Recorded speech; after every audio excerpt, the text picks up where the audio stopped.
So, are we dealing in an era where this information is a little outdated because of the fact that technology has come into play? People do have better ways to care for their garments. Are we kind of working in an age-old system? In the fine print, it could be outdated, but remember, when brands today sell globally, they don't have insight into what customers' machines look like and how they treat the garments. And then there's the guy factor, I like to call, because most guys completely ignore all care content instructions, and we throw it in machine wash hot, tumble dry heat, because we need it tomorrow.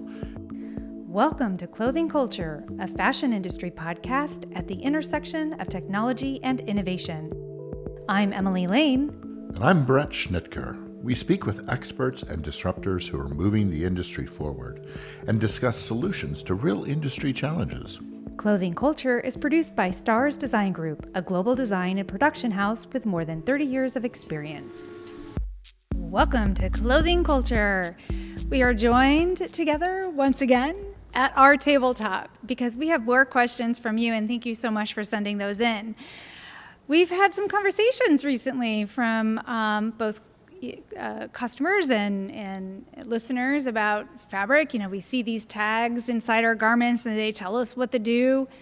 And sometimes we get them dry cleaned because that's what we're told to do, and we hate to do it because that, adds to our little weekly bill. And sometimes we completely ignore it and the shirt comes out this big. Exactly right. And there's so many things, and sometimes that print is so small. Dry clean only, hand wash, delicate wash, regular wash, make sure to lay it flat and dry it. And it's just not always right. So let's just talk a little bit about fabric, its care, and why certain choices are made during the development cycle of garments. Are there some rules of thumb? What's the default decision on fabric care? It varies by fabric. And I think that the default is safety. When a brand goes to launch a particular product, they will do their research, whether internally or utilizing a testing organization. They'll send the fabric to a testing organization. The testing organization will know the fabric content. They'll know the dye stuff that's being used, and they will recommend the most safest care instructions for a particular garment. Okay. And that's the default. That's the default. Okay. Are there some general rules of thumb? I'll set this one up. I recently picked up a garment from a dry cleaner that was made 100% cotton, and I was devastated by the results from that dry cleaner because that item is just scorched. The fabric is trashed, and I didn't drop it off that way. Yeah. I think that's probably more of a notation on your dry cleaner than the actual dry cleaning process. But certainly, dry cleaning itself uses a solvent, perchloroethylene, and it is a solvent that removes stains, and then they put it in a chamber, and that all evaporates away. And it's more of a careful way to clean a garment in general. And it's truly dry? No, the solvent itself doesn't start dry, right. But it dries very, very quickly. It evaporates. Dry-ish. It's a petroleum-based product that goes through and cleans this type of item. And it's been used for a long, long time. Today, in the world of performance fabrics or synthetic fabrics or cotton, most of those don't really require the need for dry cleaning today. Your delicates, things like that, certainly should be dry cleaned. You will minimize shrinkage. You will keep color longer, etc. In the traditional avenue, silks and nicer gowns and laces and things that are fragile in more nature. delicate. I think dry cleaning's definitely a safe default. Today, there's been so many evolutions in different dye stuffs that there are natural dyes that are occurring today that you have to be a little sensitive to with PERC. That's the abbreviation for that solvent. Okay. Because not all of those dye stuffs are solvent resistant. So while you're attempting to preserve color I'm and protect... solvent resistant. Wait, what? Yeah. Well, we're using a solvent in dry cleaning to clean a garment. which is perc. Okay. And so that perc chloroethylene is a solvent, petroleum-based solvent.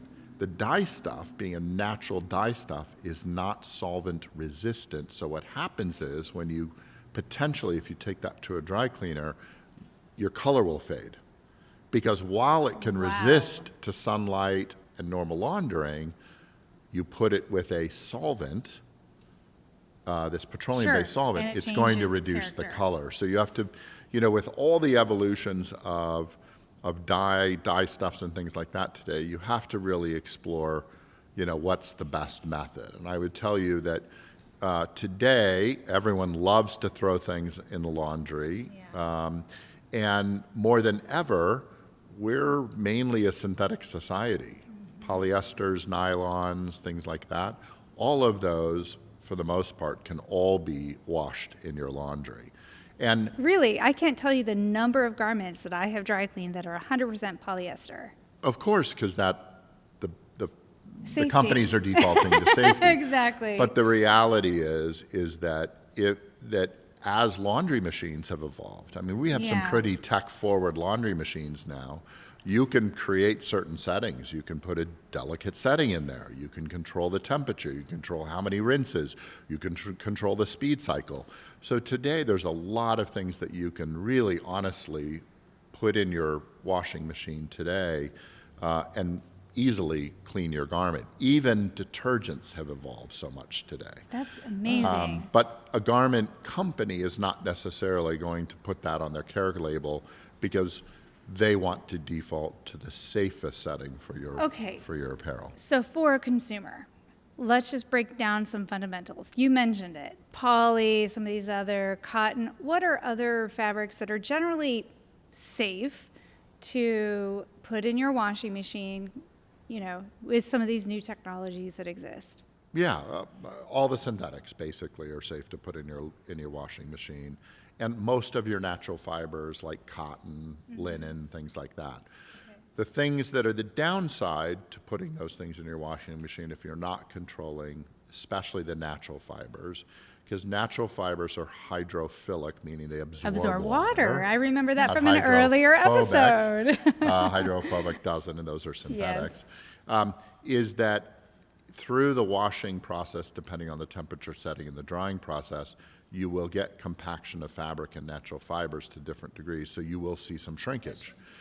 Dry cleaning, the right dry cleaner, and the right conditions will make sure that you're not losing any or you're not having any shrinkage on garments, like you could potentially have in laundry machines, for sure. So are we dealing in an era where this information is a little outdated because of the fact that technology has come into play? People do have better ways to care for their garments. Are we kind of working in an age-old system? In the fine print, it could be outdated, but remember, when brands today sell globally, they don't have insight into what customers' machines look like and how they treat the garments. And then there's the guy factor, I like to call, because most guys completely ignore all care content instructions, and we throw it in machine wash hot, tumble dry heat, because we need it tomorrow. And those care content labels in there, those defaults were like, look, this thing shrunk 1 million sizes. The guy's all upset, and you're like, how did you wash this? And you can really tell they beat the shit out of it, pardon my French, in the washer and the dryer. And so you got to, those things are there for standards to provide some of maybe, the individuals that don't take quite the care they should on garments. So I think there's a reason for that. I don't think it's really, quote, outdated. And I think it's also a little bit of an advocacy for making sure that your fabric is tested. Knowing what dye stuffs and how that can impact the long-term life of the garment versus in one chain versus another, if we're washing it or dry cleaning it. Those kinds of things are very important. Yeah, and you hope that all garments go through this either internal testing or outside testing process to determine the right care content or the care portion with that content taken a look at. But that's not always the case either. A lot of people will just default to whatever the standardized wash care instructions are for a particular fabrication.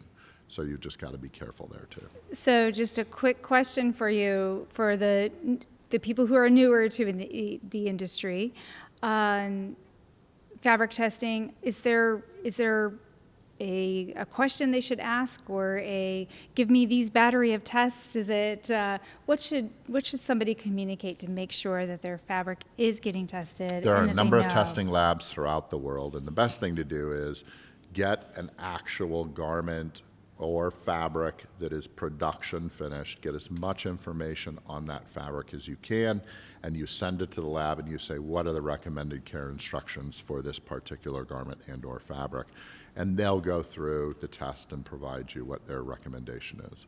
That's great. Okay, any little other pieces of wisdom before we wrap this care content episode up? There's some amazing new technologies and some that have been around a long time that help add to the performance nature of fabrics. You know, the new Eco Teflon, a lot of these different areas that help resist stains to begin with. There's a big school of thought where today washing in cold water with just a little bit of detergent will clean most garments. We don't have to beat the crap out of them anymore. So, you know, modifying, understanding that technology is coming in a lot of different areas to help your clothes last longer. In a lot of cases, and I would say moderate to better world, dye stuffs are better than they've ever been. So understanding you don't have to really go through heavy washing unless you're in an industry that gets things pretty soiled. Did you ever hear about that theory about throwing your jeans in the freezer? Everyone talks about that. In the industry, it's been there forever. I've never done that, by the way. I have ice in my freezer, not jeans, but that is an interesting detail. So that's not something you're going to put on a care label anytime soon. No, yeah. Freeze your jean. Yeah. Yeah, that would be interesting. Well, thank you so much, Bret, for this conversation, and keep those questions coming in. Make sure to subscribe to stay apprised of upcoming episodes of Clothing Culture.